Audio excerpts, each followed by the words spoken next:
As the biggest sterling crisis in living memory got underway first thing this morning, the pound was already on the ropes at the very bottom of its permitted range against the German mark.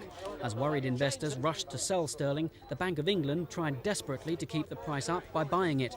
By mid-morning it had failed, so the government was forced to raise interest rates by 2%. But even then, sterling refused to rally.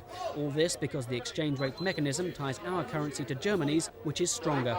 We have in the ERM a system which has built up a huge amount of pressure, and unless we open up an escape valve to let that pressure out, then the system is going to blow apart, and that is what's happening.